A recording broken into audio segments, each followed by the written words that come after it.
మన బైబిల్ స్టడీలో గత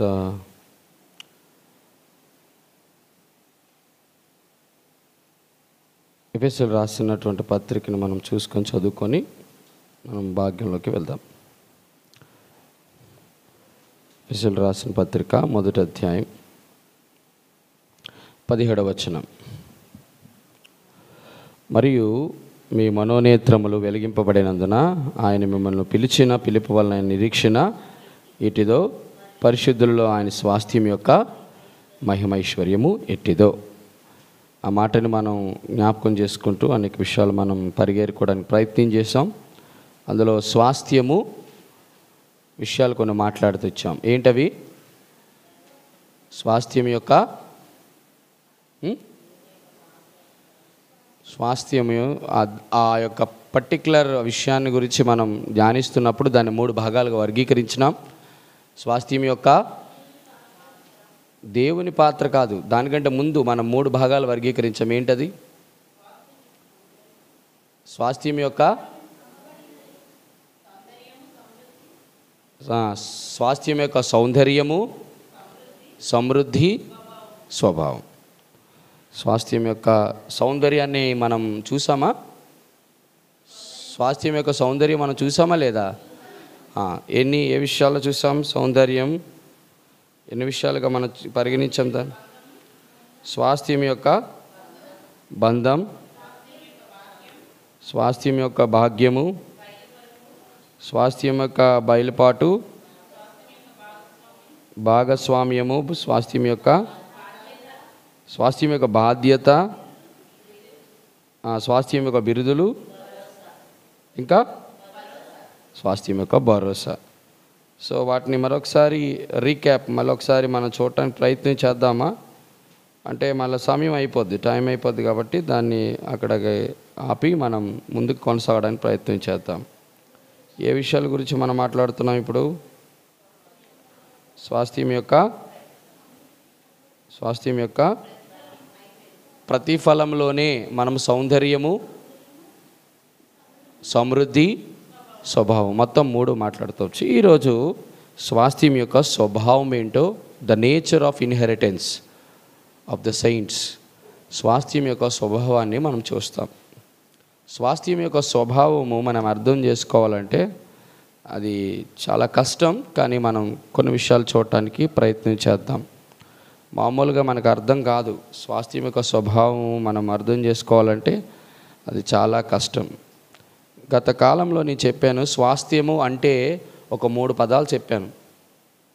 ఏడిట్లో 3 చెప్పాను. ఏంటంటే చెప్పండి. స్వాస్థ్యము అంటే ఏం చెప్పాను? ఇవ్వబడేది, అమ్మబడనది, అమ్మబడనది, విడిపింపబడేది. ఈరోజు 4వది చూస్తాం. అంటే ఏంటంటే నేను కంప్లీట్ ఈరోజుతో అయిపోతే అది బెటర్ అని అనిపించింది, కాబట్టి 7 కూడా చెప్పి మనం స్వాస్థ్యం అంటే చూద్దాం. 4వదిగా స్వాస్థ్యం అంటే ఏంటి? కీర్తన గ్రంథం 37వ అధ్యాయము 18వ వచనం తర్వాత మనం స్వాస్థ్యం యొక్క స్వభావం గురించి చూస్తాం.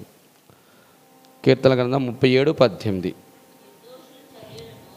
నిర్దోషుల చర్యలను యెహోవా గుర్తించుచున్నాడు, వారి స్వాస్థ్యము సదాకాలము. అంటే స్వాస్థ్యం అంటే ఇప్పుడు ఎటువంటిదని? సదాకాలము నిలుచున్నది. అంటే అర్థం ఏంటి? నిలుచున్నది అంటే పునాదేశము అది ఎప్పుడు కూడా స్థిరంగా నిలుస్తుంది. అంటే అర్థం ఏంటంటే స్వాస్థ్యం అనేది ఎప్పుడు కూడా స్థిరమైనది అని అర్థం. స్వాస్థ్యం అంటే అర్థం ఏంటి? స్థిరమైనది. ఇప్పుడు ఎన్ని వచ్చినాయి స్వాస్థ్యం అంటే? 4. మొదటిది ఇవ్వబడినది, 2 అమ్మబడినది, 3వది విడిపింపబడినది, 4వది నిలుచున్నది, స్థిరముగా నిలుచున్నది. రైట్. 4వది మత్తయి సువార్త 25:34. మత్తయి సువార్త 25వ అధ్యాయము 34. మత్తయి సువార్త 25:34.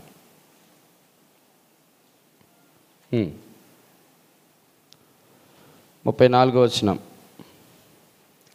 33-34 చదువుతాం. 25 మత్తయి సువార్త 33-34.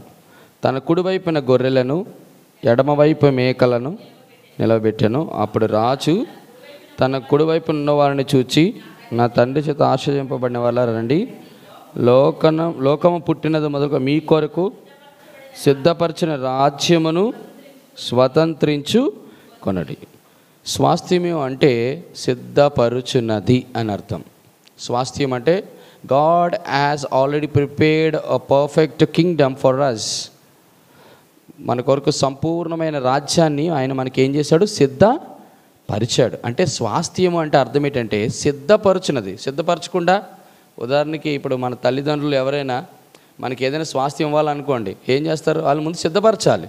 ఎప్పుడు సిద్ధపరచాలి? ఆ టైంకి, ఆ ఇచ్చే టైంకి సిద్ధపరిచేది స్వాస్థ్యం కాదు, దానికంటే ముందుగా సిద్ధపరచాలి. మన దేవుడు మన కోసం ఈ స్వాస్థ్యం ఎప్పుడు సిద్ధపరిచినాడు? లోకము పుట్టినది మొదలుకొని మీ కొరకు సిద్ధపరచబడింది. ఎన్ని వచ్చినాయి? 5. నేను ఇవన్నీ ఆఖరిది చెప్పడానికి ప్రయత్నం చేస్తాను. మిగతా 2 మిగిలాయి కదా, 5 అయిపోయినాయి. ఇంకా 5 అయినాయి. ఇంకో 2 చెప్తే అప్పుడు 7 అయిపోతాయి. కాబట్టి ఆ 2 baby next Bible study carry forward చేద్దాం. ఎందుకంటే అన్నీ ఒకసారి చెప్తే మళ్ళీ, ఎందుకంటే ఈ రెండిటితో ఇవి కూడా లింక్ అప్ అయి ఉంటాయి కాబట్టి మనం చూడటానికి ప్రయత్నం చేస్తాం. మొట్టమొదటిది,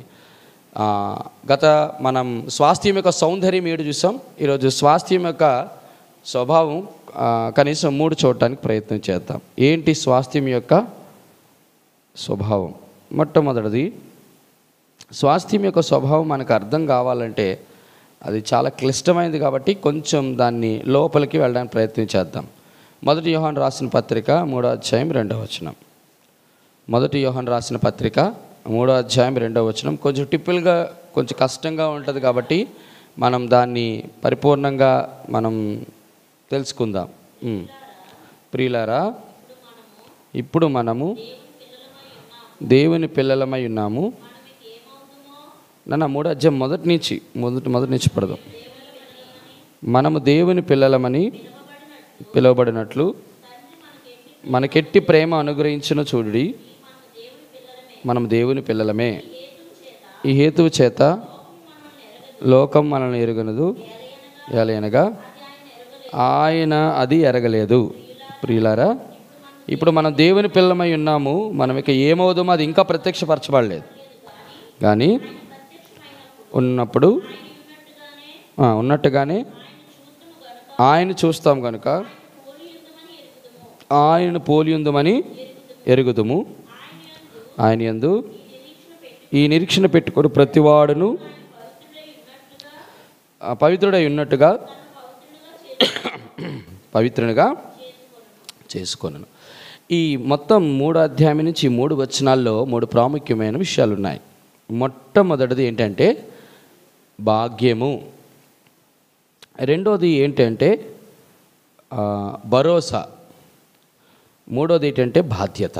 మొత్తం 3 విషయాలు ఉన్నాయి ఇక్కడ. మొట్టమొదటిది మొదటి వచనాన్ని చదువుతున్నాను.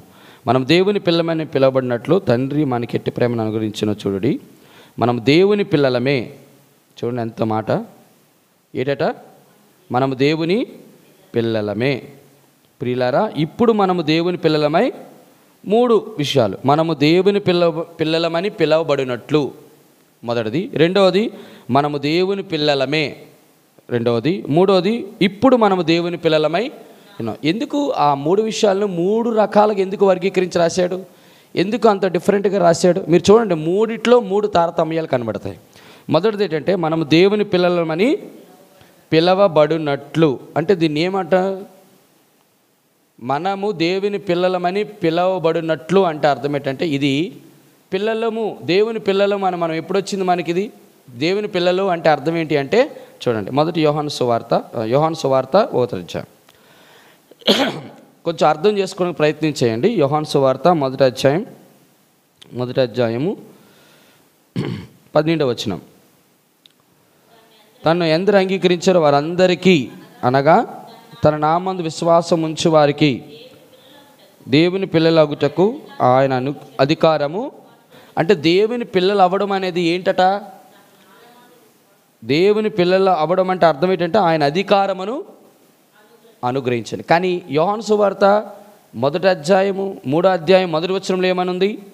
మనము దేవుని పిల్లమని పిలువబడినట్లు తండ్రి మనకెట్టి ప్రేమ అనుగ్రహించిన, చూడండి అక్కడేమో ప్రేమ అనుగ్రహించినాడు అన్నాడు, ఇక్కడేమో అధికారము అనుగ్రహించినాడు. అంటే ప్రేమకి అధికారానికి ఏమిటి ఇక్కడ డిఫరెన్సు అని అంటే, అక్కడ ఎవరైతే విశ్వసిస్తారో, ఎవరైతే ఆయన నామమందు విశ్వాసం ఉంచుతారో వాళ్ళకు దేవుని పిల్లలను అధికారం ఇచ్చినాడు. ఇక్కడ ఏమంటున్నాడు, మనము దేవుని పిల్లలను పిలవబడినట్లు తండ్రి మనకెట్టి ప్రేమను అనుగ్రహించను. దీనికి ఒక పేరు పెడదామా? ఎటువంటి పేరు అంటే, ఇది అధికారం కాబట్టి అధికారంతో 3 పేర్లు. ఇది అభ్యంతరము లేని అధికారం. అభ్యంతరం ఉందా? ఏమని, ఎందుకు అభ్యంతరం లేదు? ఇక్కడ అన్నాడు మనము దేవుని పిల్లమని పిలవబడినట్లు. అవునా? మనం దేవుని పిల్లలమా? మొదటము మనం దేవుని పిల్లలం కాదు. చూడండి ఆ మాట కూడా మీకు చూపిస్తాను. 2 రకాలైన పిల్లలు ఉంటారు. 1 యోహాను రాసిన పత్రిక 3వ అధ్యాయం 10వ వచనం. దీనిని బట్టి దేవుని పిల్లలెవరో అపవాది పిల్లలెవరో చాలు. 2 పిల్లలు ఉన్నారు. ఎవరు? అపవాది పిల్లలు ఎవరో, దేవుని పిల్లలు ఎవరో 2 ఉన్నారు. ఆ 2 పిల్లలు దేని బట్టి వచ్చింది ఇక్కడ మనకి? అధికారం. ఏ అధికారం? దేవుని అధికారం వచ్చింది మనకి. ఇక నుంచి ఈ వ్యక్తి నా పిల్లడు అనేది ఒక అధికారం ఇచ్చాడు. ఈ అధికారానికి నాంది ఏంటి అంటే ప్రేమ, దేవుని యొక్క ప్రేమ. ప్రేమను బట్టి మనకి దేవుడు అధికారమును అనుగ్రహించాడు. అందుకే ఈ అధికారాన్ని ఏమంటామంటే అభ్యంతరం లేని అధికారం. దేవుడికి అభ్యంతరం లేదు మన పిల్లలు అవ్వడానికి. ఎందుకు అధికారం మనకి ఇచ్చే అభ్యంతరం లేదంటే మనం ఆయన నామమునందు విశ్వాసం ఉంచాం. ఇది మొదటిది. రెండోది అక్కడ చూడండి, 1 యోహాను రాసిన పత్రిక 3వ అధ్యాయము, ఎట్టు ప్రేమను అనుగ్రహించిన చూడుడి అనిన తర్వాత మనము దేవుని పిల్లలమే అన్నాడు. మనము దేవుని, మొదటిదేమో అభ్యంతరం లేని అధికారం, రెండోది అనుమానము లేని అధికారం. రెండోది మనము దేవుని పిల్లలమే అంటే చూడండి అసలు అనుమానమే లేదు ఇక్కడ. పిల్లలమే. నువ్వు నా పిల్లడవేరా, నువ్వు నా కుమార్తెవే అంటే అర్థం ఏంటి? ఇంకా డౌటు లేదు. ఎందుకు డౌట్ లేదు? మొదటిదేటి ఆయన అధికారం ఇచ్చినాడు, రెండోది ఆయన ప్రేమను అనుగ్రహించాడు. ప్రేమ అనుగ్రహించడానికి అధికారం అనుగ్రహించడానికి డిఫరెన్స్ ఉంది. ప్రేమ అనుగ్రహించడానికి అర్థం ఏంటంటే ఆయన పాత్ర, ఆయన యొక్క స్వంతంగా మనల్ని ప్రేమించాడు. మనం ఆయన ప్రేమించితమని కాదు. మొదటే ఆయన మనల్ని 1 యోహాను రాసిన పత్రిక 4వ అధ్యాయం 19వ వచనం, 4:19, ఆయనే మొదట మనల్ని ప్రేమించను కనుక మనము చాలు. ఇక్కడ అర్థం ఏంటి? ఎట్టి ప్రేమను అనుగ్రహించి మనము దేవుని పిల్లలమని పిలవబడటానికి మొట్టమొదటి పాత్ర ఆయన పోషించాడు. రెండో పాత్ర ఏంటి? మనం పోషించాలి. ఏంటది? ఆయన నామందు విశ్వాసం ఉంచడం. ఆయన పాత్ర ఏంటంటే ఆయన ప్రేమను అనుగ్రహించాడు. మన పాత్ర ఏంటి? ఆయన యందు నామందు విశ్వాసం ఉంచడం. కాబట్టి విశ్వాసం ఉంచడం వల్ల మనకి అధికారం ఇచ్చాడు. కాబట్టి అది అభ్యంతరము లేని అధికారం. రెండోది అనుమానము లేని అధికారం. మూడోది చూడండి, అక్కడ పిల్లలు అనే మాటకి ఇంకో మాట కూడా చెప్పబడుతూ వచ్చింది. 3వ అధ్యాయము మనం దేవుని పిల్లలమే, 2వ వచనం, ప్రియులారా ఇప్పుడు మనము దేవుని పిల్లలమై. అదేంటి? చూడండి ఒక్కొక్క స్టేజ్లో దేవుని యొక్క పిల్లల్ని ఎలాగా తీసుకొని వస్తున్నాడు. మొదటిది అభ్యంతరం లేదు, రెండోది అసలు అనుమానమే లేదు, మూడోది కన్ఫర్మేషన్ చేస్తున్నాడు. అని అర్థం ఏంటి తెలుసా? ఆలస్యము లేని అధికారం. మొదటిది అభ్యంతరం లేదు, రెండోది అనుమానమే లేదు, మూడోది ఎందుకు ఆలస్యం లేదు అంటున్నాడు. ఇక్కడ అన్నాడు చూడండి, ఇప్పుడు అనేది ఏంటి? టైం. అంటే ఇంకా సమయం లేదు. ఇక నుంచి ఈ టైం నుంచి, ఇప్పటి నుంచి నీవు నా బిడ్డవి, లేకపోతే నీవు నా సొత్తువి. కాబట్టి దేవుడు ఎంత గొప్ప మాట చూడండి. దేవుని పిల్లలు. ఇవన్నీ దేని గురించి చెప్తున్నాను ఇప్పుడు నేను? స్వాస్థ్యం యొక్క. ఎందుకు స్వాస్థ్యం యొక్క సగం పిల్లలు అనే దాని గురించి ఎందుకు వచ్చిందంటే, స్వాస్థ్యం ఎవరిది? వారసులది. నేను చెప్పాను నిన్న, స్వాస్థ్యం యొక్క సౌందర్యంలో బంధము అనే దాని గురించి చెప్పాం. చూడండి ఒకసారి మళ్ళీ దానిలోకి వెళ్తే మనకు అర్థమవుతుంది. రోమీలకు రాసిన పత్రిక రైట్ 8వ అధ్యాయం బడుదురో 15వ వచనం నుంచి, ఏలయనగా మరలా భయపడుటకు మీరు దాస్యపు ఆత్మను పొందలేదు, దత్తపుత్రాత్మను పొందితిమి. ఆ ఆత్మ కలిగిన వారు మనము అబ్బా తండ్రి అని పేరు మొర్ర పెడుతున్నాం. మనము అక్కడ చూడండి, అక్కడ మళ్ళీ దేవుని పిల్లలమని ఆత్మ తానే మన ఆత్మతో కూడా సాక్ష్యం ఇచ్చుచున్నాడు. మనం పిల్లలమైతే వారసులము, అనగా దేవుని వారసులం. క్రీస్తుతో కూడా మహింపోటు ఆయనతో శ్రమపడ ఆయన క్రీస్తుతో కూడా. ఇప్పుడు చూడండి ఎన్ని వచ్చినాయి ఇక్కడ ఏమని వచ్చినాయి? మొత్తం 3 విషయాలు బాగా గమనించండి. మొట్టమొదటిది, మనము 16వ వచనంలో మనము దేవుని పిల్లలమని ఆత్మ తానే మన ఆత్మతో, నెంబర్ 1. నెంబర్ 2, 14వ వచనం, మనము దేవుని ఆత్మ చెంత నడిపిన వారందరూ దేవుని కుమారులై అనబడతారు. 17వ వచనంలో మనము పిల్లలమైతే వారసులం. ఎన్ని వచ్చినాయి? 3. మొదటిది పిల్లలు, రెండోది కుమారులు, మూడోది వారసులు. పిల్లలం అనడానికి ఏమొచ్చింది? పిల్లలు అనడంలో ఇక్కడ ఉన్నటువంటి సంబంధం దేవుడిని ఆల్రెడీ చెప్పాను, బంధము. స్వాస్థ్యం యొక్క సౌందర్యములో బంధము అనేటువంటి మాటను ఆధారం చేసుకొని 3 విషయాలు చెప్పాను. మొదటిది చెప్పండి. బంధములో 3: సంబంధం, సాక్ష్యము, స్వాస్థ్యం. చూడండి, సంబంధం ఏంటి? తండ్రితో. అందుకే ఇందాకలా 1 యోహాను రాసిన పత్రిక 3వ వచనంలో అక్కడ అన్నాడు, ఏమని అన్నాడు చూడండి, అక్కడిక్కడ లింకప్ చేద్దాం. మనము దేవుని పిలవబడినట్లు తండ్రి మనకెట్టి ప్రేమను, దట్ ఈస్ కాల్డ్ రిలేషన్. అర్థమవుతుందా మీకు? మొదటిది ఏంటి? సంబంధం, అక్కడితో అక్కడ సెట్ అయింది, నెంబర్ 1. నెంబర్ 2 ఏంటి? చెప్పండి. రెండోది ఏంటి? సాక్ష్యము. సాక్ష్యం ఏంటి? ఏమనంది చూడండి, 1 యోహాను రాసిన పత్రిక 3వ అధ్యాయం, మనకెట్టి ప్రేమను అనుగ్రహించి చూడ, మనము దేవుని పిల్లలమే. అవునా? తర్వాత, ప్రియులారా ఇప్పుడు మనము దేవుని పిల్లలమై, ఇది సాక్ష్యం. ఎవరిస్తున్నారు సాక్ష్యం? ఆత్మ ఇస్తుంది. మూడోది ఏంటి? స్వాస్థ్యం ఏంటి? ఇక్కడ స్వాస్థ్యం ఏంటి? క్రీస్తుతోటి వారసులం. అంటే 3 విషయాలు గమనించండి. ఇక్కడ వారసుడు అవ్వాలంటే కుమారుడు అవ్వాలి, కుమారుడు అవ్వాలంటే పిల్లలు అవ్వాలి. పిల్లలు అవ్వడానికి అధికారం ఉంటే సరిపోతుంది.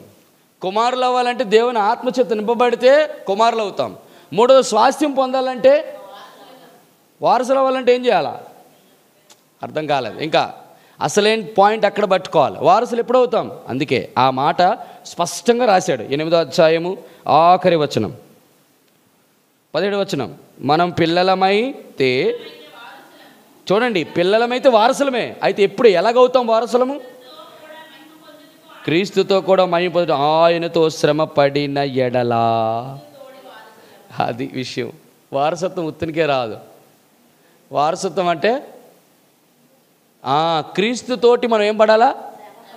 శ్రమ పడకుండా మహిమ లేదు కదా. అల్టిమేట్ ఫైనల్ అదే కదా. ఈరోజు అందరూ కూడా నేను దేవుని బిడ్డలు అంటున్నాం. దేవుని బిడ్డలమే. అసలు యాక్చువల్గా అయితే మన కంటెంట్ ఎప్పుడు కూడా రక్షణ, పరిశుద్ధత, మహిమ, సాల్వేషన్, శాంటిఫికేషన్, ఇంకేంటి? గ్లోరిఫికేషన్. గ్లోరిఫికేషన్ ఎవరికి? మహిమ ఎవరికి? వారసులకి. పరిశుద్ధత ఎవరు? దేవుని ఆత్మచేత నడిపించడం. వాళ్ళు పరిశుద్ధులుగా ఉంటారు ఎప్పుడు కూడా. అది ఈ లోకంలో. రెండోది, రక్షణ ఎవరికి? ఆయన అధికారం. దేవుని నామం విశ్వసించాం, సువార్తను విశ్వసించాం. That is called salvation. మనం ఇప్పుడు చెప్పండి, పిల్లలమా, కుమారులమా, వారసులమా? ఏ స్టేజ్లో ఉన్నాం? దేవుని యొక్క స్వాస్థ్యం అందరికీ కాదండి. దేవుడు నీకు, చూడండి, చాలా జాగ్రత్త ఆలకించండి. పరిశుద్ధులలో ఆయన స్వాస్థ్యము ఎట్టిద్దో. అందరికీ ఉండదు. నేను ఆల్రెడీ గత రోజులలో మీకు ఒక విషయం చెప్పాను. ఏదంటే ఎఫెసీయులకు రాసిన పత్రిక 17వ వచనం ఆధారం, మీరు వెలిగింపబడినందున, మీ మనోనేత్రాలు వెలిగింపబడితే దేవుడు మొత్తం ఎన్ని స్థానాలు ఇస్తాడు? డిఫరెంట్ స్థానాలు ఇస్తాడని చెప్పాను. తెలుసా మీకు? అందులో టాప్ మోస్ట్ స్థానం ఏంటి? చూడండి, మీకు చూపిస్తాను. అది చూస్తే మనకి ఎంత ఆశ్చర్యం వేస్తుంది, మనం ఏ స్టేజ్లో ఉన్నామో అర్థమవుతుంది. చూడండి ఆ మాట. చూడండి, ఎబ్రిల్ రాసిన పత్రిక 12వ అధ్యాయము 22 నుంచి 24 వచనాలు. 12వ అధ్యాయము 22వ వచనాలు. ఎబ్రిల్ రాసిన పత్రిక 12:22. ఇప్పుడైతే సియోనను కొండకును, జీవము గల దేవుని పట్టణమునకు, అనగా పరలోకపు యెరూషలేమునకును, వేవేల కొలది దేవదూతల యొద్దకును, పరలోకమందు రాయబడి ఉన్న జ్యేష్ఠుల సంగమునకును, వారి మహోత్సవమునకును, అందరి న్యాయాధిపతి అయిన దేవుని యొద్దకును, సంపూర్ణ సిద్ధి పొందిన నీతిమంతుల ఆత్మల యొద్దకును, క్రొత్త నిబంధనకు మధ్యవర్తి అయిన యేసునొద్దకును, హేబేలు కంటే మరి శ్రేష్టంగా పలుకు ప్రోక్షణ రక్తమునకును మీరు వచ్చి ఉన్నారు. అందరిది ఈ స్థానాలు కాదు. మొత్తం ఎన్ని స్థానాలు ఉన్నాయి అక్కడ టోటల్గానా? ఈ స్థానాలన్నిటిలో కన్నా the top most privileged stage ఏది? అత్యంత ఉన్నతమైన స్టేజ్ ఏది?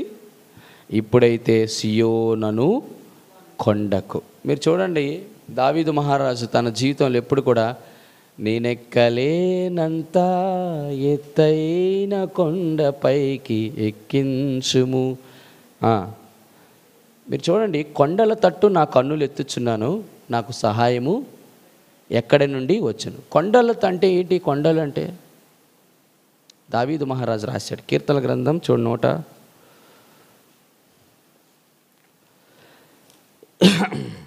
121 మొదటి వచనం.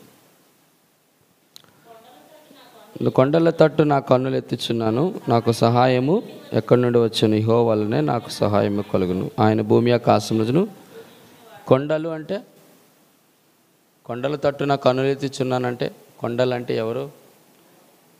మీరు చూడండి, భూమికి కొండలకి చాలా డిఫరెన్స్ ఉంది.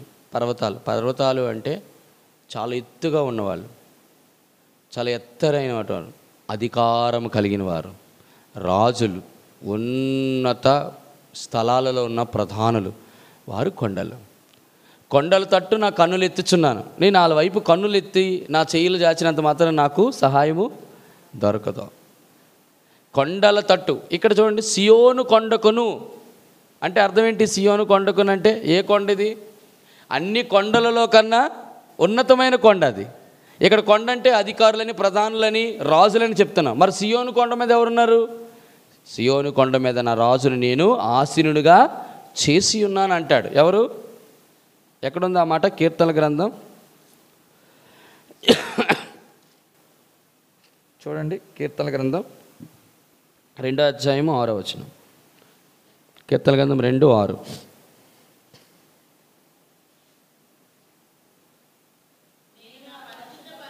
నేను నా పరిశుద్ధ పర్వతమైన సియోను మీద నా రాజుని ఆసీనునిగా అక్కడ. ఇప్పుడు చెప్పండి, ఇప్పుడైతే మనం సియోను కొండకును వచ్చి ఉన్నామన్నాం కదా. సియోను కొండకు రావడం అంటే అర్థం ఏంటి? సియోను కొండకు రావడం అంటే అర్థం ఏంటి? How would you come to the Zion of mount? ఆయన సియోను కొండకు ఎలా వస్తాం? ఒక వ్యక్తి సియోను కొండ ఆ స్థాయికి రావాలంటే మొట్టమొదట చూడండి ఆ మాట. హెబ్రీయులకు రాసిన పత్రిక 12వ అధ్యాయము 24వ వచనం లాస్ట్ భాగం చదవండి.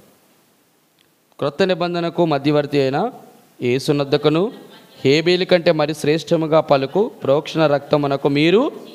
అంటే first of all, if you want to go to the mount of Zion, సియోను కొండకు వెళ్ళాలంటే మొట్టమొదటి ఎక్కడికి రావాలి? హేబేలు కంటే మరి శ్రేష్టముగా పలుకు ప్రోక్షణ రక్తము క్రిందకి రావాలి. అంటే ఫస్ట్ మన జర్నీ ఎక్కడి నుంచి స్టార్ట్ అవ్వాలి? రక్తం అనగా యేసుక్రీస్తు ప్రభువారు చిందించినటువంటి ఆ రక్తం క్రిందకి రావాలి. అక్కడి నుంచి వస్తే ద లాస్ట్ ఫైనల్ స్టేజ్ ఎక్కడంటే దేవుడు అప్పుడు సియోను కొండకు తీసుకెస్తాడు. ఆ సియోను కొండకును ఈ రక్తం, యేసు ప్రభు రక్తం క్రిందకి రావడానికి మధ్య ఎన్ని స్టేజ్లు ఉన్నాయి? దాని పై స్టేజ్ చదవండి. క్రొత్త నిబంధనకును మధ్యవర్తి అయిన యేసునొద్దకు. రెండోది ఏంటంటే యేసు వద్దకు రావాలి. థర్డ్ స్టేజ్ పైకి వెళ్ళండి. ఏమనుంది? సంపూర్ణ సిద్ధి పొందిన నీతిమంతుల ఆత్మల యొద్దకు. Third stage. దానిపై చెప్పండి, అందరి న్యాయాధిపతి అయిన దేవుని యొద్దకు. దానిపై స్టేజ్ చూడండి. కాదు, అందరి న్యాయాధిపతిని దేవుని. దానిపై ఏ మహోత్సవము? పరలోకమందు వ్రాయబడి ఉన్న జ్యేష్ఠుల సంఘమునకును వారి మహోత్సవమునకును. చూడండి, సంఘములో ఉన్న వాళ్ళందరూ కూడా వారి మహోత్సవానికి ఎంట్రన్స్ లేదు. అది గమనించండి. మీకు అర్థమైందో లేదో? జ్యేష్ఠుల సంఘంలో ఉన్న వారి మహోత్సవానికి, మహోత్సవం ఎప్పుడు జరుగుద్ది? జ్యేష్ఠుల సంఘం. చూడండి, అక్కడ రాయబడితే వచ్చింది పరలోకమందు వ్రాయబడి ఉన్న జ్యేష్ఠుల సంఘం. పరలోకమందు వ్రాయబడిన జ్యేష్ఠుల సంఘం అంటే ఎవరు? పరలోకమందు వ్రాయబడి ఉన్న జ్యేష్ఠుల సంఘం. ఇన్ని సంఘాలు నేను మొత్తం గతసారి నేను చెప్పినప్పుడు 7 సంఘాలు ఉన్నాయి. ఆ 7 సంఘాల్లో జ్యేష్ఠుల సంఘం గురించి నేను చెప్పాను. ఒక జస్ట్ ఒక రెవల్యూషన్ చాప్టర్ చెప్తున్నప్పుడు అనుకుంటా, ప్రకటన గ్రంథం అలా టచ్ చేసినప్పుడు చెప్పాను జ్యేష్ఠుల సంఘం అంటే ఏంటో అనేది. ఎవరా జ్యేష్ఠుల సంఘం, ఎవరా జ్యేష్ఠులు? మీరు మర్చిపోయారా? రైట్. వారి యొక్క మహోత్సవం, జ్యేష్ఠుల సంఘానికి ఒక మహోత్సవం జరగబోతుంది. ఏంటి అది? ఎందుకు జ్యేష్ఠులకి దేవుడు అంత ఆధిక్యతనిచ్చాడు? రైట్, నేను పైకి వెళ్తున్నాను. ఇంకా వేవేల, ఆ పైన ఏమన్నా ఎవరున్నారు? వేవేల దేవదూతల యొద్దకు. దానిపైన ఎవరున్నారు? పరలోకపు యెరూషలేము, అంటే అర్థం జీవము గల దేవుని పట్టణం. దానిపైన ఎవరున్నారు? అక్కడికి రావాలి మనం. ఎప్పుడు వచ్చుదాం? ఎప్పుడు వస్తాం? ఇవన్నీ దాటుకొని వస్తే అప్పుడు సియోను కొండ. అప్పుడు అందుకే దావీదు అంటాడు, దేవా నేను నా పరిశుద్ధ పర్వతమైన సియోను. అక్కడ సియోను కొండ అంటే ఈజీ అనుకోకండి. నా పరిశుద్ధ పర్వతమైన సియోను మీద నా రాజుని అక్కడున్నాడు. ఎవరు? రాజు. రాజు దగ్గరికి వెళ్తే అప్పుడు మనకు అర్థమవుతుంది స్వాస్థ్యం యొక్క వ్యవహారం ఏంటో. ఇదంతా స్వాస్థ్యమే. దేవుడు మనల్ని ఎక్కడ ఉంచాలనుకున్నాడు? సియోను. అక్కడికి అల్టిమేట్ టార్గెట్ అది. అంత మన టార్గెట్ కనాను కాదు, మన టార్గెట్ సియోన్కి వెళ్ళాలి. సియోన్కి ఎవరు వెళ్తారంటే ఇవన్నీ దాటుకొని వెళ్ళాలి. అసలు మన కంటెంట్, మన యొక్క పరిస్థితి ఏంటంటే జీవము గల దేవుని పట్టణం కనుక పరలోకపు యెరూషలేముకి రావడమే గగనం. ఇంకా సియోను కొండ కంటే టాప్ మోస్ట్ ప్రయారిటీ అనమాట. మీరు చూడండి, సియోను కొండ దగ్గరికి కూడా వేవేల దేవదూతలు కూడా లేరు. మీకు అర్థమవుతుందా? వేవేల దేవదూతలు కూడా లేరు. పరలోకపు యెరూషలేము కూడా ఎక్కడుంది? సియోను కొండ దగ్గర లేదు. మీరు కావాలంటే చూడండి, మీకు అన్నీ అంటే లేఖనముల యొక్క మీకు ఇంట్రెస్ట్ ఉంటే మీకు అన్నీ చెప్పడానికి నాకు కూడా చాలా సంతోషం అనిపిస్తుంది. చూడండి ఆ మాట, ప్రకటన గ్రంథం 21వ అధ్యాయం 2వ వచనం. ప్రకటన గ్రంథం 21:2. మరియు నూతనమైన యెరూషలేము అను ఆ పరిశుద్ధ పట్టణము తన భర్త కొరకు అలంకరింపబడిన పెండ్లి కుమార్తె వల్ల సిద్ధపడే పరలోకమందున దేవుని యొద్ద నుండి దిగువచ్చుట. ఇప్పుడు చెప్పండి, ఎక్కడుంది ఈ పట్టణం? చూడండి, జీవము గల దేవుని పట్టణం అనగా పరలోకపు యెరూషలేము అంటే ఎక్కడుంది? పరలోకము దగ్గర ఉంది. అంటే పరలోకము వేరు, సియోను కొండ వేరు. మీకు అర్థమవుతుందా? మన కంటెంట్, మన యొక్క కాన్సెప్ట్ ఎప్పుడు కూడా ప్రభా నీ పరలోక రాజ్యం వస్తే కాదు, సియోను కొండకి వెళ్ళాలి. అక్కడ ఎవరున్నారు? అసలు ఆయన కదా మిస్ అయిపోతాం. ఆ యొక్క దృశ్యం ఎవరు చూస్తారో తెలుసా? యెషయా గ్రంథం 6వ అధ్యాయం 1వ వచనంలో చూశాడు. ఎవరు చూశారు? యెషయా భక్తుడు చూశాడు. చూడండి ఆ మాట.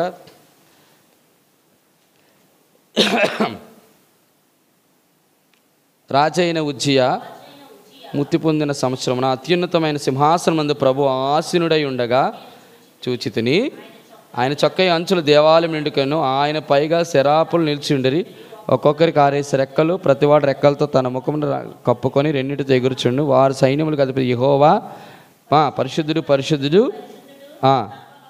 ఆయన మహిమతో నిండి ఉన్నదని గొప్ప స్వరముతో గాన ప్రతిగానం చేయుచుండరి. వారి కంఠస్వన గడప గుమ్మలు పునాదులు కలుచు మందిరము దూప నిండగా. చాలు. ఇప్పుడు చెప్పండి, సియోను కొండ మీద ఎవరున్నారు? రాజు ఉన్నాడు. రాజు పైగా ఎవరున్నారు? సెరాపులు ఉన్నారు. The most high privileged Angel. అది ఎవరాలు? వార్తాహరులు కాదు. ఏటి ఎవరున్నారు అక్కడ? వాళ్ళు ఏం చేస్తున్నారు? పరిశుద్ధులని గాన ప్రతిగానాలతో ఆయన ఏం చెప్తున్నారు? పొగుడుతున్నారు. పరిశుద్ధుడు అంటే ఎవరు వాళ్ళు? సెరాపులు అంటే రిలేటెడ్ టు విచ్ కేటగిరీ? ఆరాధికులు. మీకు అర్థమవుతుందా అని చెప్పింది? అంటే అన్ని స్టేజుల్లో కన్నా ఆరాధన అనేది హై మోస్ట్. అసలు ఆ పరిస్థితికి మనం వెళ్ళాలన్నమాట. దేవుడు మనల్ని ఎంత హృదయం నింపితే, మనం ఎంత దేవుని అంత బాగా ఎరిగితే మనం సియోను కొండ మీద శరాపులు ఉన్న స్థాయిలో ఉన్నటువంటి ఆ పొజిషన్లో మనం. అందుకే అక్కడ ఏముంది? ఆరాధన ఉంది. ఆరాధన ఉందా? ఎక్కడ ఆరాధన ఉందో అక్కడేముంది? దోమం ఉంది. అక్కడేముంది? బలిపీఠం ఉంది. చూడండి, అక్కడ అన్నీ ఉన్నాయి అక్కడ. అవునా కదా? చూడండి, అక్కడ అంటాడు 6వ వచనం. అప్పుడు ఆ శరాపులలోనొకడు తాను బలిపీఠం మీద కారుతో తీసిన నిప్పు చేత పట్టుకొని నా ఎద్దుకు ఎగిరి వచ్చి నా నోటికి తగిలించి. ఉన్నదా లేదా? బలిపీఠం ఉందా? నిప్పు కరువులో బలిపీఠం మీద పొగ అవుతుందా? అంటే దాని అర్థం ఏంటి? ఏమిటి దృశ్యం? బలిపీఠం ఉంది, ధూపవేదిక ఉంది, చెప్పండి, ఆరాధన ఉంది. అంటే ఏంటి అది? సియోను కొండ అంటే ఇప్పుడు చెప్పండి, దేవుని మందిరం. మందిరంలో ఏమవుతుంది? ఆరాధన చేస్తున్నారు. అక్కడ శరాపులు ఉన్నారు, అక్కడ బలిపీఠం ఉంది. అరే ఏంటి ఇవన్నీ కూడానా? అదే సియోను కొండ. మీరు ఆధ్యాత్మికమైన రెల్మ్లోకి ఆలోచించాలి. అక్కడ సియోను కొండ మీద అక్కడ ఉందట. మీరు బాగా గమనించండి. చాలా చాలా జాగ్రత్తగా మనం ఆలోచిస్తే తప్ప మనకేమీ అర్థం కాదు. అక్కడి నుంచి యెషయాకు తగిలించాడట. నోటికి తగిలిస్తే అపవిత్రమైన పెదవులు. అసలు ఆయన విచిత్రం ఏంటంటే, నేను ఎప్పుడు ఓ మాట చెప్తూ ఉంటాను, మనం గాస్పల్ మీటింగ్స్లో చెప్తాం. ఏమనంటే, ప్రయాసపడి భారం మోసుకున్న నా యుద్ధకు రండి. ఇది ఒక పోర్షన్ సువార్తలో. ఇంకొక పోర్షన్ ఏంటంటే, రండి అనే దానికంటే ఇంకో పోర్షన్ ఏంటంటే, బూదిగంత నివాసులారు నా వైపు చూస్తే ఏమొస్తుందంటే, మొట్టమొదటిగా రక్షణ ఎప్పుడు వస్తుందంటే ఆయన చూస్తే. ఇక్కడ ఉజ్జియా చూశాడు. చూస్తే ఏమొచ్చింది? పశ్చాత్తాపం వస్తుంది. అపవిత్రుడని గుర్తు చేస్తాడు. అంటే ఆటోమేటిక్గా ఆయన వైపు చూస్తే అదే నీ ముఖ కాంతిలో నా రహస్య పాపములు కనబడిపోతాయి మొత్తం అంతా కూడా. కాబట్టి మనం ఏంటో, మన బ్రతికేటో, మన జీవితం అంటే తెలిసిపోతుంది. కాబట్టి మన ఆశ ఎలా ఉండాలంటే, ఈ స్వాస్థ్యంలో మనం పిల్లలుగా ఉంటున్నామా, ఇంకా కుమారులుగా ఉంటున్నామా, ఇంకా వారసులుగా ఉండాలంటే థర్డ్ స్టేజ్ ఏం చేయమన్నాను? పిల్లలుగా ఉండాలంటే యేసుప్రభు నమ్మితే చాలు, నువ్వు పిల్లాడవే. కానీ కుమారుడిగా ఉండాలంటే చెప్పాలి దేవుని ఆత్మచేత నడిపించాలి. మరి వారసుడు అవ్వాలంటే క్రీస్తుతో కూడా శ్రమ అనుభవించాలి. శ్రమ లేకుండా మహిమ లేదు, మహిమ లేకుండా వారసత్వం లేదు. స్వాస్థ్యం అందరికీ రాదండి. యేసుక్రీస్తు ప్రభువారు అక్కడ సియోను కొండ మీదకి వెళ్ళడానికి ఆయన కుడిపార్శ్వ కూర్చున్న కారణం ఏంటంటే శ్రమలు ఉండాలి. శ్రమలు లేకుండా దేవుని పిల్లలు ఇక్కడ ఉన్నటువంటి బాగా గమనించండి. ఇక్కడ స్వాస్థ్యం యొక్క స్వభావంలో దేవుడు మనల్ని ఏమని కోరుకుంటున్నానంటే, మీరు నాకు పిల్లలుగా ఉంటే సరిపోదు, మీరు పిల్లలుగా ఉంటే సరిపోదు, మీరు కుమారులుగా ఉంటే సరిపోదు, మీరు ఎలా ఉండాలా? వారసులుగా ఉండాలి. అల్టిమేట్గా తండ్రి యొక్క స్వాస్థ్యాన్ని పొందాలి కదా వారసుడు. కానీ విచిత్రం ఏంటంటే, వారసుడు అవ్వడానికి ముందుగా నువ్వు కుమారుడిగా నిరూపించుకోవాలి. చెప్పండి. పిల్లలుగా దేవుణ్ణి ఆహ్వానించాలి. మొదటిదేమో ఆహ్వానంతో సరిపోతుంది, కానీ రెండోది ఆహ్వానిస్తే కాదు, నిరూపించాలి. నువ్వు నడగాలి, నువ్వు నడేటట్టుగా దేవునికి అది నిరూపణ కలగాలి. మూడోది ఏమవుతుంది? దేవుడు ఫైనల్గా వారసత్వ స్వాస్థ్యం ఇస్తాడు. మనం చాలామంది ఏమనుకుంటామంటే, మనం పిల్లలుగా నా యేసుప్రభును మనం దీన్ని ఏమంటానంటే, నేను ఎప్పుడు చెప్తాను, మనం ఆవరణములో ఉన్న విషయాలుగా ఉండకూడదు. ఇప్పుడు ఆవరణం అంటే వెరీ సింపుల్. ఏంటి ఆవరణం అంటే? Everybody will come and worship God. Jesus you are very God, God is love, God is ఇది ఓకే, రక్షణ సువార్త. కానీ ఎప్పుడైతే పత్రికలు క్రీస్తు అనేటువంటి దీనికి వస్తామో, you will be led by the Holy Spirit. నువ్వు ప్రతిదీ దేవుని ఆత్మచేత నడిపించబడతావు. అది ఏమిటంటే కుమారత్వం. దేవుని కుమారుడు. చూడండి, దేవుని కుమారుడు అని ఎందుకనంటే ఇక్కడ వారసుడు అనలా. యేసుక్రీస్తు ప్రభువారు ఎక్కడ కూడా యేసు ప్రభుని వారసుడు అని రాయబడలా. ఏమన్నాడు? ఈయన నా ప్రియ కుమారుని అనందు నేను ఆనందిస్తున్నాను. ఎందుకు? ఆయన ఆత్మచేత నడిపించబడ్డాడు. తండ్రి ఏం చెప్తే, ఏమి చేయాలనుకుంటే అదే చేస్తాడు, ఏమి వినాలో అది మాట్లాడతాడు. So that is the spirit, one who really led by in this world. In this world, everybody has to be led by the Holy Spirit. అది రెండోది. మూడోది ఏంటంటే, యేసుక్రీస్తు ప్రభువారు ఆత్మ ద్వారా నడిపించబడ్డమే మాత్రమే కాదు, కానీ మూడో స్టేజ్లో శ్రమ అనుభవించాడు. అది కల్వరి శిలువ. సో దాన్ని బట్టి ఆయన వారసుడయ్యాడు. మీకు అర్థమవుతుందా నేను చెప్పే మాట? ఆ కాన్సెప్ట్ మనం అర్థమైతే అప్పుడు మన స్వాస్థ్యం గురించి ఆలోచించాలి. మొత్తం 3 విషయాలు. మొదటిది అభ్యంతరము లేని పిల్లలం. రెండోది అనుమానము లేని అభ్యంతరము లేని అధికారం. రెండోది అనుమానము లేని అధికారం. మూడోది, ఈ 3 కూడా ఇప్పటికీ ప్రజల్లో డౌటే. మళ్ళీ నేను నిజంగా దేవుడిని పిల్లలనేనా? రెండోది అనుమానం. మూడోది, నేను దేవునికి పిల్లడిగా ఉండడం దేవుడికి అభ్యంతరమేమో. దేవుడికి అనుమానమేమో, మనకేమో అనుమానమేమో. మూడోది ఆలస్యం. దేవుడు ఎప్పుడు కూడా ఆలస్యం చేయడు. ఎప్పుడు ఎందుకంటే ఒక్కసారి యేసుప్రభువును నువ్వు విశ్వసిస్తే ఆటోమేటిక్గా నువ్వు దేవుని పిల్లలు. ఈ 3 విషయాలు ఇక్కడ దేని గురించి చెప్పినా, మొట్టమొదటి ఈ 3 విషయాలు దేని గురించి చెప్పినాను, స్వాస్థ్యంలోని చెప్పాను పిల్లలు. రెండోది అక్కడ చూడండి, 1 యోహాను రాసిన పత్రిక 3వ అధ్యాయం. ఈరోజు ఒక్క మాటతోనే సరిపోయినట్టుంది మనందరికీ. మూడోది 1 యోహాను రాసిన పత్రిక 3వ అధ్యాయం. అక్కడ తర్వాత నుంచి చదువుతామా? రైట్. తర్వాత 2వ వచనం, ప్రియులారా ఇప్పుడు మన దేవుని పిల్లమై ఉన్న, అక్కడితో అయిపోయింది. రెండోది, మనమిక ఏమవుదమో అది ఇంకా ప్రత్యక్షపరచబడలేదు, కానీ ఆయన ప్రత్యక్షమైనప్పుడు ఆయన ఉన్నట్టుగానే చూతుము కనుక ఆయనను పోలియుందుమని ఎరుగుదు. మొదటిది ఏం చెప్పాను, పిల్లలం అవడం అనేది భాగ్యం అయితే, రెండోది చెప్పండి, రెండోది ఏంటి, భరోసా. ఏంటి భరోసా చెప్పండి? ఒక భరోసా ఉంది. ఏంటి ఆ భరోసా? అక్కడ చూడండి, మనం ఇక ఏమవుదామో అది ఇంకా ప్రత్యక్షపరచబడలేదు, కానీ ఆయన ప్రత్యక్షమైనప్పుడు ఆయన ఉన్నట్టుగానే మనం ఆయన చూస్తాము, ఆయన పోలికగా మార్చబడతాము. అది మన భరోసా. అబ్బా ఎంత అద్భుతం చూడండి. మొదటిది పిల్లలము, రెండోది ప్రత్యక్షత. మొదటిది ఏంటి, భాగ్యం. రెండోదేమో భరోసా. ఎంత భరోసా చూడండి. ఎవరైనా స్వాస్థ్యము యొక్క స్వభావములో మనం పాలు పొందాలి అంటే, స్వాస్థ్యం యొక్క స్వభావం మనకు అర్థం కావాలంటే, మొట్టమొదటిగా అది మన భాగ్యమని తెలుసుకోవాలి. రెండోది మన యొక్క భరోసా ఉందని అర్థం చేసుకోవాలి. మూడోది బాధ్యత కూడా మీకు చెప్తాను చూడండి. అక్కడ 3వ వచనం చదువుతారా? ఆయన యందు ఈ నిరీక్షణ పెట్టుకున్న ప్రతివాడును ఆయన పవిత్రుడై ఉన్నట్టుగా తన్ను తాను పవిత్రుడుగా చేసుకొనును. ఏంటిది? ఇది బాధ్యత. ఏం బాధ్యత చేయాలి? ఏం బాధ్యత? అది మనకు అప్పచెప్పాడు దేవుడు. ఆయన యందు ఈ నిరీక్షణ పెట్టుకొనినా. ఏంటి నిరీక్షణ? ఏంటి ఆ నిరీక్షణ? ఇక్కడ నిరీక్షణ పైన చెప్పండి చూడండి. మనం ఇక ఏమవుదు ఇంకా ఆయన ప్రత్యక్షపరచబడలేదు, కానీ ఆయన ప్రత్యక్షమైనప్పుడు అది మన నిరీక్షణ. ఇంకా ప్రత్యక్షం అవ్వాలా, ఒకవేళ ఆయన అది మన రియాక్షన్, మన నిరీక్షణ. ఆ ప్రత్యక్షమైనప్పుడు ఆయన ఉన్నట్టుగా, ఎంత అద్భుతం చూడండి. ఆయన ఉన్నట్టుగా ఆయనను చూతుము, ఆయన చూస్తాము, ఆయన పోలికగా అబ్బో మార్చబడతామట. ఇది మన భరోసా. ఎంత అద్భుతం. మనము ఆయన పోలికలో మార్చబడతామట. మీరు అనొచ్చు, ఎఫెసీయులకు రాసిన పత్రిక 5వ అధ్యాయం తీయండి, 1వ వచనం చదువుతారా?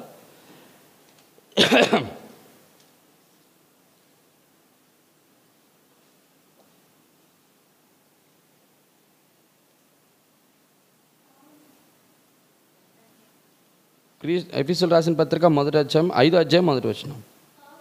కావున మీరు ప్రియులైన పిల్లల వలె దేవునిని పోలి. అక్కడ ఏంటండి? దేవుని పోలి అన్నాడు కదా, ఇక్కడేమన్నాడు? దేవుని పోలికగా ఆయన పోలియుందుమని. మరి అక్కడేంటి?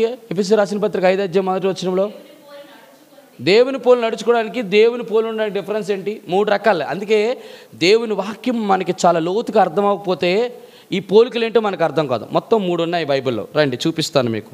గలతీయులకు రాసిన పత్రిక 4వ అధ్యాయం 19వ వచనం.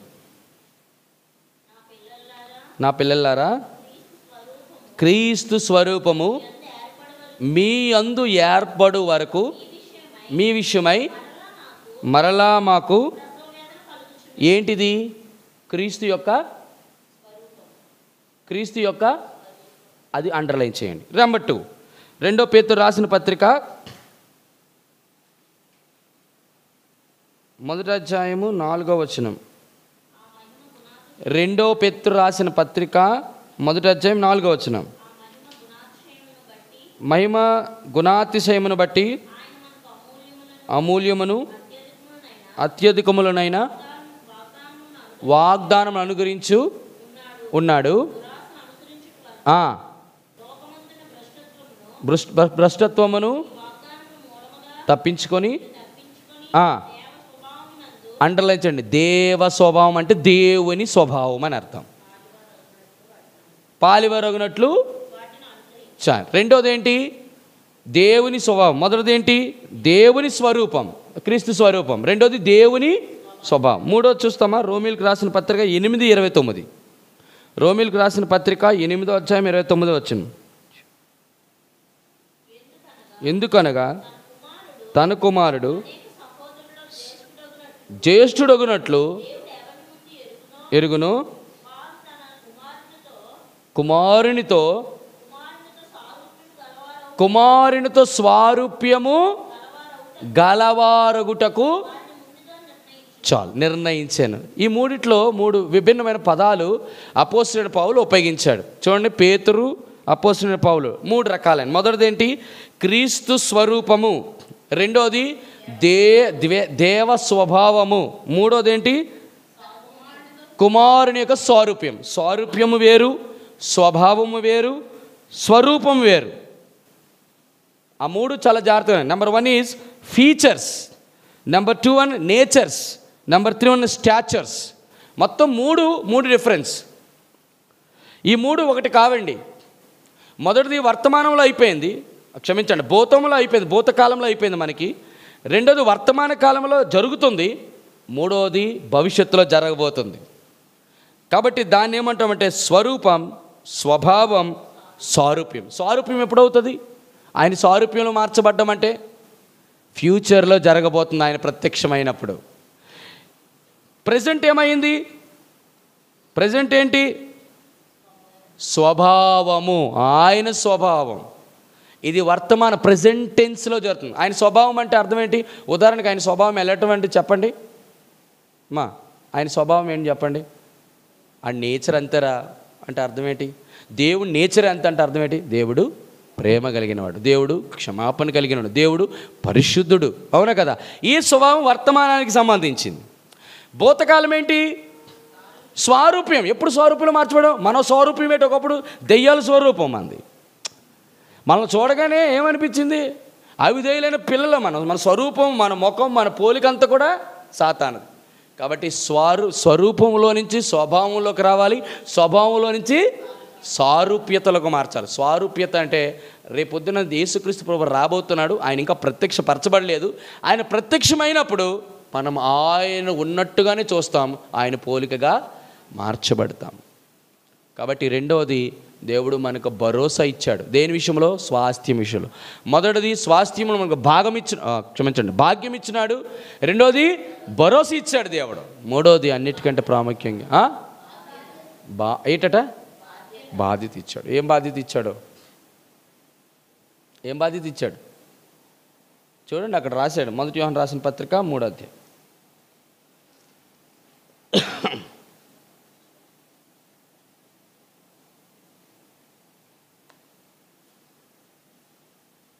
బాధ్యత ఏంటి? 3వ వచనం. ఆయన యందు ఈ నిరీక్షణ పెట్టుకొనిన ప్రతివాడును ఆయన పవిత్రుడుగా ఉన్నట్టుగా తను పవిత్రుడుగా చేసుకొనును. ఏం చేసుకుంటాడు? తను తాను పవిత్రుడుగా చేసుకొని. ఎట్లా మనిషి పవిత్రుడు చేసుకోవాలి? తన మట్టుకు తాను ఎట్లా పవిత్రుడు చేసుకోగలడు? నేను ఎప్పుడు చెప్పాను కదా, సంఘానికి ఆయన ఇచ్చింది ఏమిచ్చాడు పవిత్రుడిగా చేసుకోవడానికి? మొదటిది, ఒక వ్యక్తి ఎప్పుడు కూడా ఆయన రక్తము క్రిందకి రావాలి. ఆయన రక్తము, దేవా నీ పరిశుద్ధ రక్తము ద్వారా నన్ను కడిగి పవిత్రపరచండి. నెంబర్ 2 ఏంటి? దేవా నీ వాక్యము చేత నన్ను ఉదక స్నానము చేయండి. మూడోది ఏంటి? ప్రభువా నీ పరిశుద్ధాత్మ ద్వారా నన్ను పవిత్రపరచండి. ఈ 3 కూడా చాలా ప్రాముఖ్యం. చెప్పానా లేదా? రక్తము ద్వారా పరిశుద్ధత, వాక్యము ద్వారా పరిశుద్ధత, ఆత్మ ద్వారా ఏమండి? ఆత్మ ద్వారా పరిశుద్ధత ఉందా లేదా? చూడండి ఆ మాట. మళ్ళీ మీకు డౌట్ఫుల్గా మీరు ఉండకూడదు. ఎక్కడుంది ఆ మాట?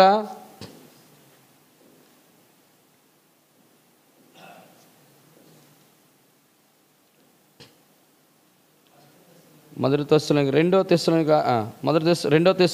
2:13. రెండో తెస్సలోనిక రాసిన పత్రిక 2వ అధ్యాయం 13వ వచనం.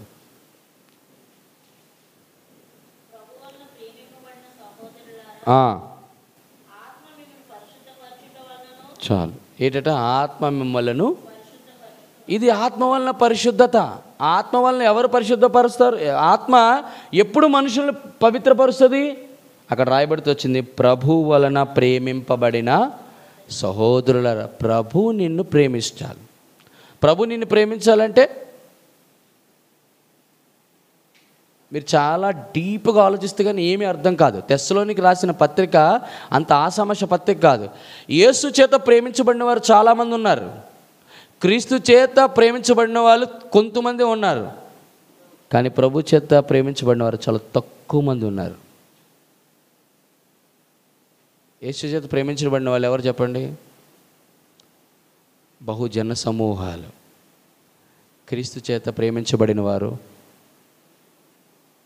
క్రీస్తుతో ప్రేమించబడిన వారు, ఆయన సిలువను ఎత్తుకొని ఆయన వెంబడించిన వారు, ప్రభు చేత ప్రేమించబడినవాడు, సిలువ దగ్గర ఉన్నవాళ్ళు, శ్రమ అల్టిమేట్ ఫైనల్, వారిని ఆత్మ పరిశుద్ధపరుస్తుంది.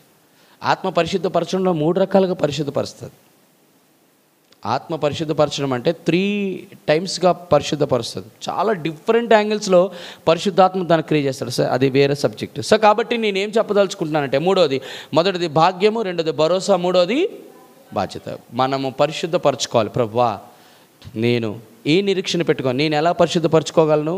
ఎందుకు మనం పరిశుద్ధపరచుకోవాలి ఇక్కడ అంటున్నాడు భక్తుడు. రేపొద్దు నేను ఆ స్వాస్థ్యం పొందుకోవాలి. ఆ స్వాస్థ్యం పొందుకోవాలంటే నీ నిరీక్షణలో ఆ ప్రత్యక్షం కావాలి. ఆ ప్రత్యక్ష అయినప్పుడు యేసుక్రీస్తు ప్రభువు వారు ఎలాగున్నారో ఆయన మనం కన్నులారా చూస్తాం. అట్ ద సేమ్ టైం ఆయన పోలిక మనం. అందుకే అంటాడు భక్తుడు, హెబ్రోను పాటల పుస్తకాలు అంటాడు, యేసు ప్రభుని ముఖ దర్శనము చే నా ప్రతి ఆశను. కీర్తనల గ్రంథం అనుకుంటా, చూడండి ఆ మాట ఎంత అద్భుతమైన మాట. కీర్తన గ్రంథం 17:15. కీర్తన గ్రంథం 17:15.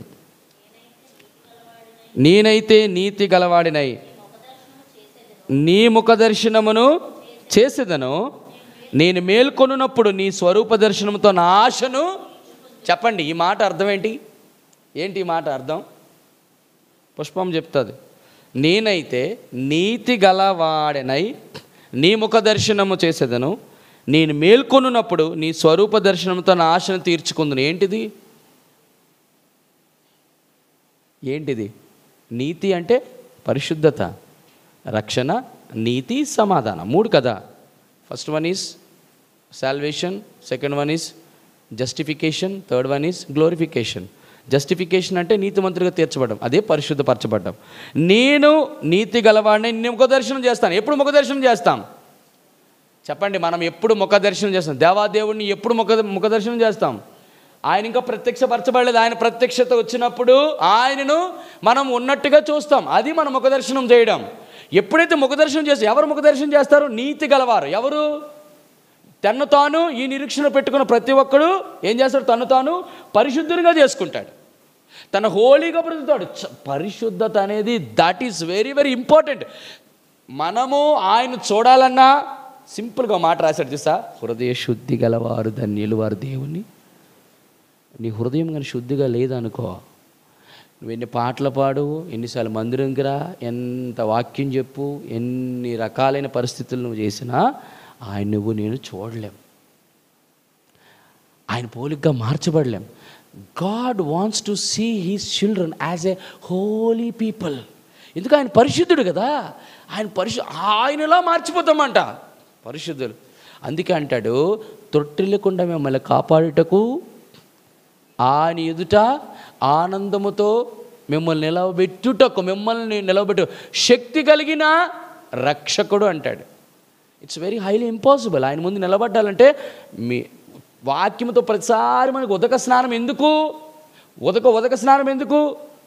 మహిమ గల సంఘముగా ఆయన నిలబెట్టాలి. అంటే ముందు పరిశుద్ధమైన సంఘంగా మారాలి. ఎఫెసీయులకు రాసిన పత్రిక 5:25 అలాగే ఉంటాడు కదా.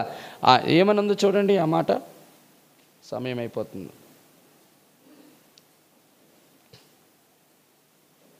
మూడు పదాలు అక్కడ ఉపయోగించబడ్డాయి. ఎఫెసీయులకు రాసిన పత్రిక చూడండి, 5వ అధ్యాయం 25వ వచనం నేను చదువుతున్నాను.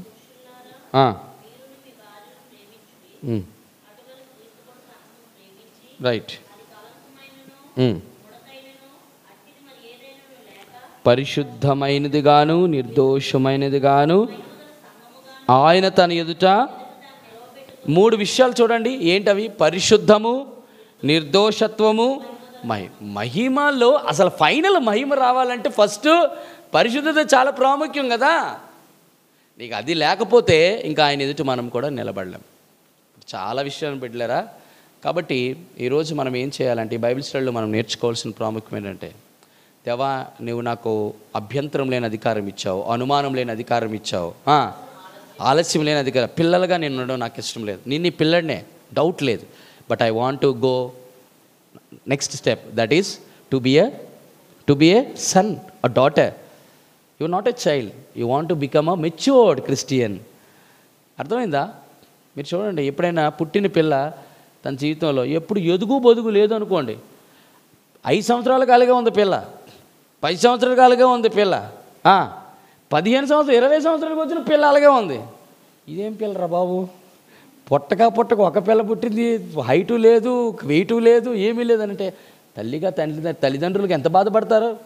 అదే పిల్లడు ఏమవుతాడు, దినదినము ఎదుగుతూ ఉంటే ఎంత సంతోషం.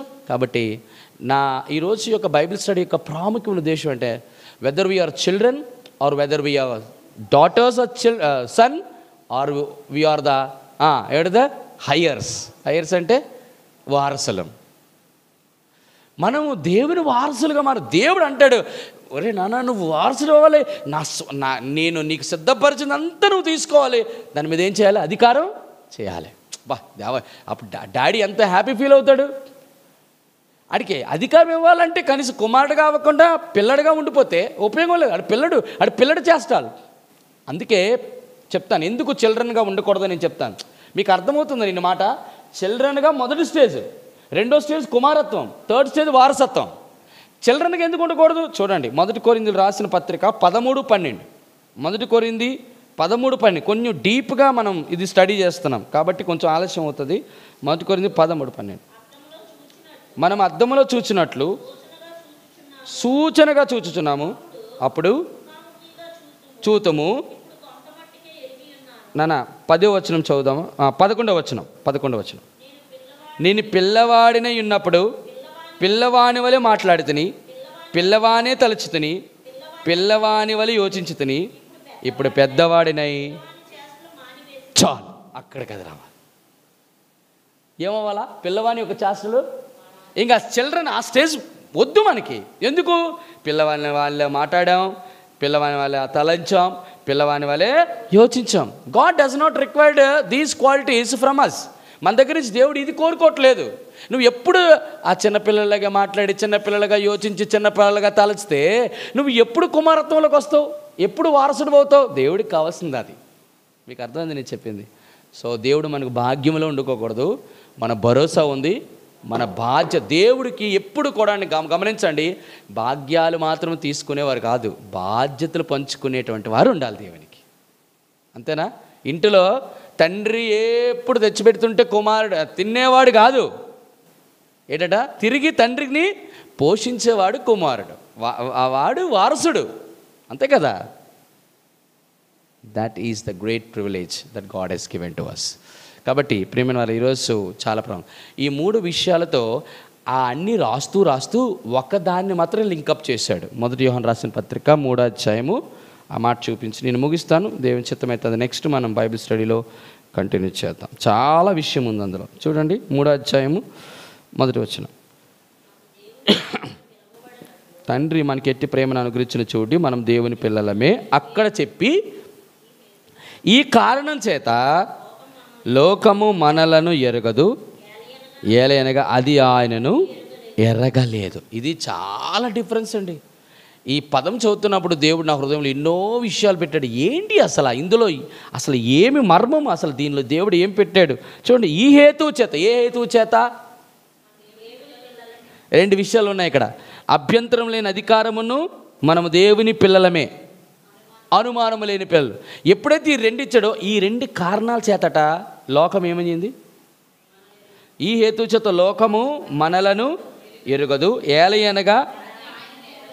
ఇక్కడ 2 విషయాలు లోకాన్ని ప్రస్తావించాడు. లోకం ఏం చేస్తుందట ఇక్కడ? ఇది ఈ హేతువు చేత లోకము మనలను ఎరుగదు, మొదటిది. రెండోది ఏలయనగా అది ఆయనను ఎందుకు మనల్ని ఎరగలేదు, దేవుని ఎందుకు ఎరగలేదు? మొట్టమొదటి దేవుని ఎందుకు ఎరగలేదో తెలిస్తే ఎందుకు తర్వాత మనల్ని ఎందుకు లోకం ఎరగలేదో తెలుస్తుంది.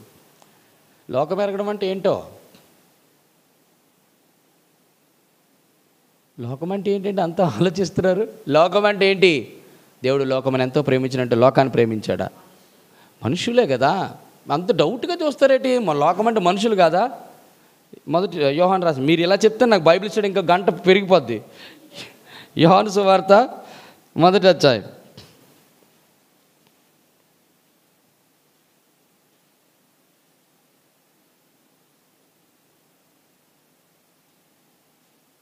9వ వచనం. యోహాను సువార్త 1:9. నిజమైన వెలుగుండెను, అది లోకములోనికి వచ్చుచు. ఇప్పుడు చెప్పండి, లోకంలో ఎవరున్నారు? మరి మనుషులు. అది చెప్పాలి కదా. లోకం అంటే, లోకాన్ని వెలిగించడం అంటే కనం 3 రకాలైన వెలుగులు ఉన్నాయి. ఏ వెలుగు? మొట్టమొదటి వెలుగు విశ్వపు వెలుగు. విశ్వపు వెలుగు అంటే ఏంటి? అర్థం ఏంటి? విశ్వపు వెలుగు అంటే అర్థం ఏంటంటే, ఆదికాండం 1వ అధ్యాయానికి 2వ అధ్యాయానికి ఒక వెలుగు ఉంది పైన. దానికి ముందు దేవుడు ఆది యందు భూమి ఆకాశములను సృజించాను. దేవుడు భూమి ఆకాశం సృజన 1వ వచనం అయితే 4వ వచనంలో కూడా భూమి మళ్ళీ సృష్టించాడు దేవుడు. దానికి దీనికి డిఫరెన్స్ చాలా ఉంది. విశ్వపు వెలుగు అంటే మొట్టమొదటి వెలుగు, అది ఎవ్వరు కూడా అప్పుడు. రెండోది ఏంటంటే దేవుడు ఈ సృష్టి వెలుగు చేశాడు, అది రెండో వెలుగు.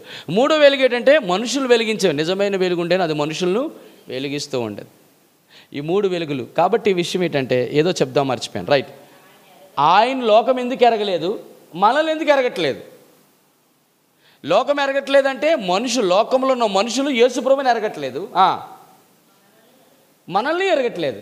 కారణం ఏంటి అంటే, మనము దేవుని పిల్లలం అవడం వల్ల.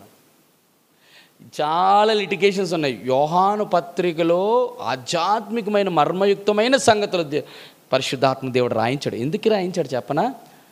సిలువ దగ్గర ఉన్నటువంటి శిష్యుడు కాబట్టి, యేసు ప్రభు చేత ప్రేమించబడినవాడు కాబట్టి, యేసు ప్రభు రొమ్మును ఆనుకున్నటువంటి శిష్యుడు కాబట్టి, అందుకే ఈయనకి ప్రకటన గ్రంథం ఇవ్వడంలో ఉన్న ప్రాముఖ్యమైన ఉద్దేశం అది. ఆ యోహాను మీరు యోహాను సువార్త నుంచి, యోహాను పత్రిక నుంచి ప్రకటన గ్రంథం చదివితే మీరు గమనించండి, 12 మంది అపోస్తులలో ప్రత్యక్షపు గుడారం యొక్క అనుభవం ఒక్క యోహానుకు మాత్రమే దేవుడిచ్చాడు.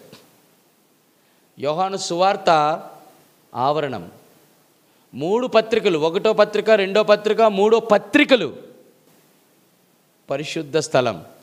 ప్రకటన గ్రంథం అతి పరిశుద్ధ స్థలం. యోహాను సువార్త యేసు ప్రభుని గురించే రాశాడు. గమనించాడు, మొత్తం యేసు ప్రభుతో ఆయన గడిపిన కాలం అంతా కలిపి రాశాడు. కానీ 1వ పత్రిక, 2వ పత్రిక, 3వ పత్రిక యేసు ప్రభు గురించి రాయలా, యేసు క్రీస్తుని గురించి రాశాడు. క్రీస్తు. 3వ ప్రకటన గ్రంథము యేసు కనబడ్డరు, క్రీస్తు కనబడ్డాడు, ప్రభువు కనబడతాడు. అర్థమవుతుందా? ప్రత్యక్ష గుడారం యొక్క అనుభవాన్ని యోహాను మాత్రం, అపోస్తులని యోహానుకు మాత్రం ఇచ్చాడు. అంటే దాని అర్థం ఏంటి? ఈ 3 అనుభవాలు ఎవరు ఉంటారంటే, పేతురు వాళ్ళు ఎవ్వరూ లేరు. ఎవరు అంటే ఆయన సిలువ దగ్గర ఉన్నవారు మాత్రమే ఈ యొక్క అనుభవంలో రాగలుగుతారు. కాబట్టి యేసు ప్రభుని లోకము తెలుసుకోలేదు, తన బిడ్డలను కూడా ఎందుకు ఎరగలేదంటే 3 విషయాలు ఉన్నాయి బిడ్డలారా. అవి చాలా నేర్పుతో రాశాడు. దేవుని చిత్తమైతే నెక్స్ట్ బైబిల్ స్టడీలో మనం కంటిన్యూ చేస్తాం. దేవుడు ఈ పరిశుద్ధ వాక్యాన్ని దీవించి ఆశీర్వదించునుగాక. Amen, amen, amen.